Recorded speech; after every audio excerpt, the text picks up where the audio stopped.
the most successful pirate commander in history, controlled fleets that dwarfed the naval forces of 3 governments combined. She imposed taxes on coastal trade. She maintained a code of discipline across an empire of nearly 2,000 ships and 80,000 sailors. Admirals who came to destroy her fleet returned instead to negotiate terms with her. She was also, at the height of her power, running an organization larger than most standing armies on Earth. She was not a myth or an exaggeration. She was a former sex worker from a floating brothel in Canton who made herself the most powerful person on the South China Sea, and who eventually forced the government of China itself to come to her, asking for a deal rather than a fight. Her name was Ching Shih.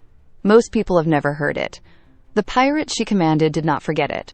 Welcome back to Medusa Awakened, where we unearth the voices they tried to bury.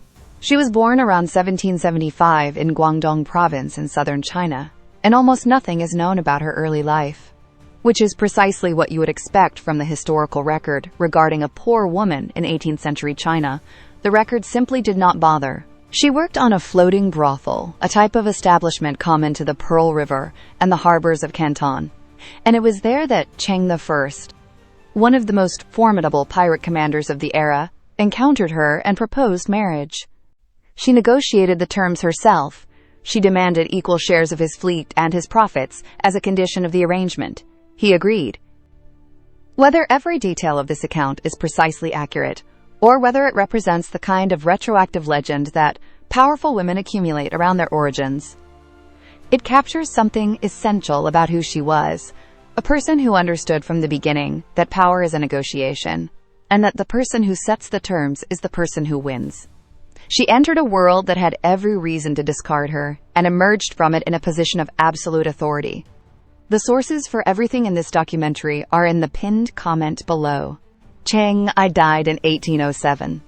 Ching Shih moved faster than anyone else in the fleet. She took control. Within months, she had begun expanding it in directions her husband had never attempted.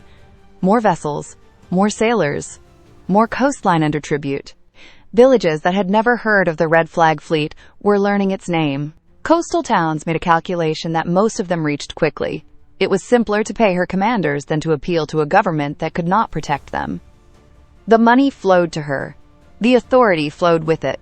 The coastal governors sent reports to the capital. The capital read them and sent ships. The ships did not come back.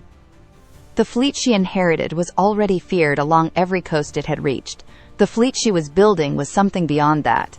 It was systematic. It was growing at a pace that governments monitor the way you monitor a flood, not with alarm at first, but with the specific attention of people who understand that thresholds exist and that past a certain point the situation changes in nature rather than merely in degree. The Chinese state was approaching that threshold. It had not yet decided what to do about it. It would not have long to think.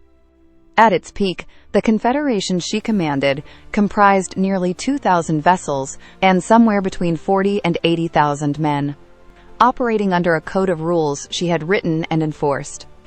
The code was specific and severe. Disobedience in battle was punishable by decapitation. Theft from villages that paid protection to the fleet was punishable by death. Desertion was punishable by having your ears removed and being paraded before the fleet. The rules were not expressions of cruelty. They were expressions of strategic intelligence. She understood something the governments fighting her had apparently failed to internalize. An organization without internal discipline is not an organization, it is a mob. And mobs do not win sustained campaigns against 3 governments simultaneously. She was winning sustained campaigns against 3 governments. To put her fleet in context, the British Royal Navy at roughly this period operated approximately 900 ships. Ching Shih commanded more than twice that number under a unified authority. This was no longer a fleet. It was a state. It collected taxes, enforced law, protected those who paid it, and punished those who refused. People who had never seen the sea had heard her name. The Qing government had been watching her grow for years. The Portuguese had been watching. The British were watching. The question they were all beginning to ask, with increasing urgency, was the same question. How do you stop someone who has already become more powerful than the tools you have available to stop her? If you believe history remembers famous men while forgetting extraordinary women, subscribe to Medusa Awakened.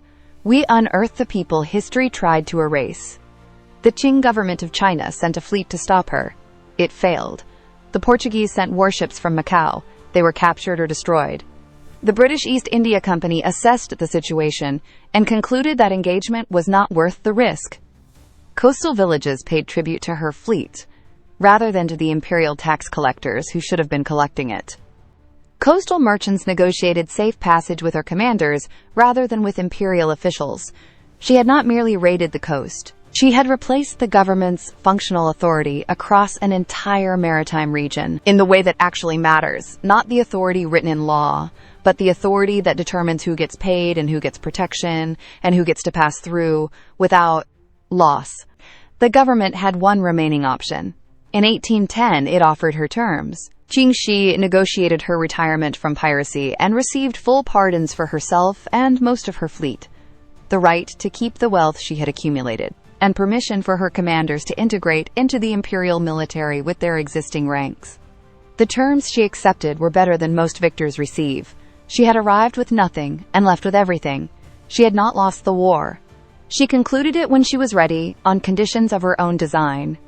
In the same way she had conducted every transaction since she negotiated equal shares of a pirate fleet from a man who could have simply refused. She kept everything she had built. She walked away on her own terms. She later ran a gambling house in Guangdong and died around 1844, at approximately 60 years of age. The historical record of Ching Shih is thin in the way that powerful women who came from nothing tend to have thin records. There was no one whose job it was to write down what she did, no one who needed her story preserved, no one who benefited from its accurate telling. What survived came through accounts written by the people she defeated. And those accounts have a specific quality that defeat tends to produce. They minimize, they reframe. They find ways to make the loss feel less absolute than it was.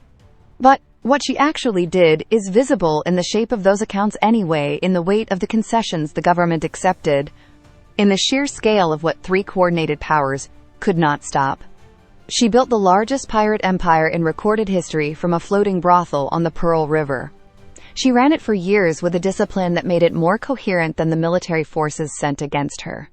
She negotiated her own exit on terms no defeated adversary has any right to expect. She was the most powerful maritime commander of her era by any reasonable measure. And history filed her under a category it found easier to deal with: a woman who came from nowhere and went back there. She did not go back there. She went somewhere else entirely, and she went on her own terms.